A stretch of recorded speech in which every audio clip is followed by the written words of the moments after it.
Bom dia para você, uma excelente quarta-feira. Quarta é dia de momento hipertexto, o meu dia preferido do estudo da lição. Quero você com a sua lição na mão e hoje nós temos aqui algumas perguntas. A primeira é: se Deus sabe de tudo, por que ele perguntou a Isaías: a quem enviarei? Deus sabe o que vai acontecer comigo, o que vai acontecer com você nos próximos 10 minutos da nossa vida. Ele sabia que Isaías ia dizer: eis-me aqui, envia-me a mim. Ele sabia. Mas Deus quer ouvir a nossa resposta. Ele quer que nós deixemos claro a nossa resposta ao chamado. O sim ou não. Sabe? Principalmente, eu acho que é uma maneira de nós, seres humanos, refletirmos sobre algumas coisas. Quando eu penso em algumas respostas e depois eu reflito, às vezes eu deixo de falar. Mas quando a gente fala e depois reflete, muitas e muitas vezes a gente se arrepende, porque a gente para analisar as palavras que saíram da nossa boca.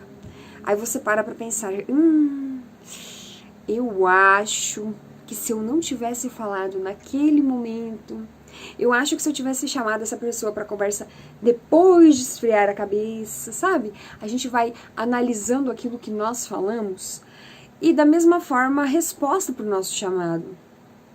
Algumas vezes eu falei não para os chamados de Deus. Algumas por orgulho, algumas por medo, algumas por não estar bem para aquilo naquele momento, do meu ponto de vista. Mas eu confesso para você que alguns chamados eu me arrependi muito de dizer não. E conforme o tempo foi passando e eu via algumas coisas acontecendo, eu dizia, se eu tivesse dito sim, aquela situação estaria acontecendo de uma forma diferente. Se eu tivesse dito sim para o chamado de Deus, as coisas não estariam acontecendo do jeito que estão acontecendo. E eu passei praticamente um ano me culpando por ter falado não para o chamado.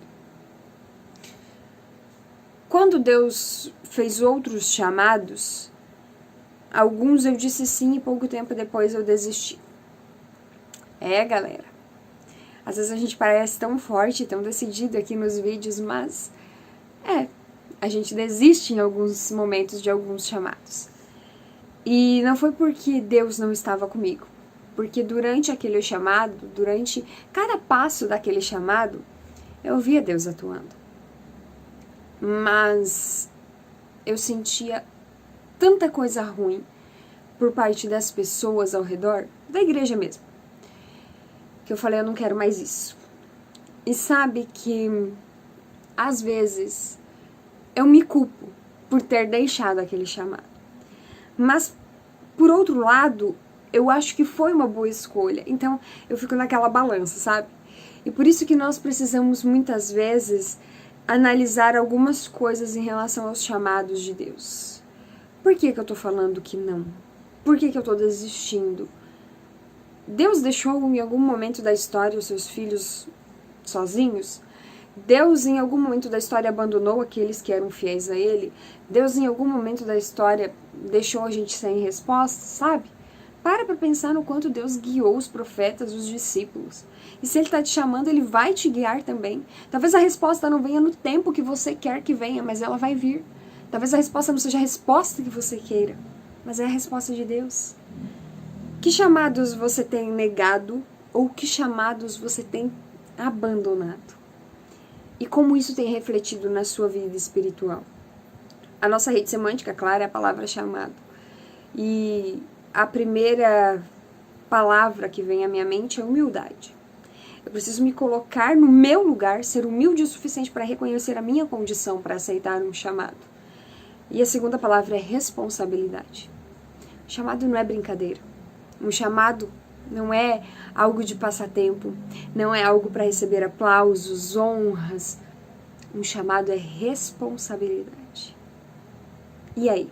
Que palavras rolaram na sua rede semântica?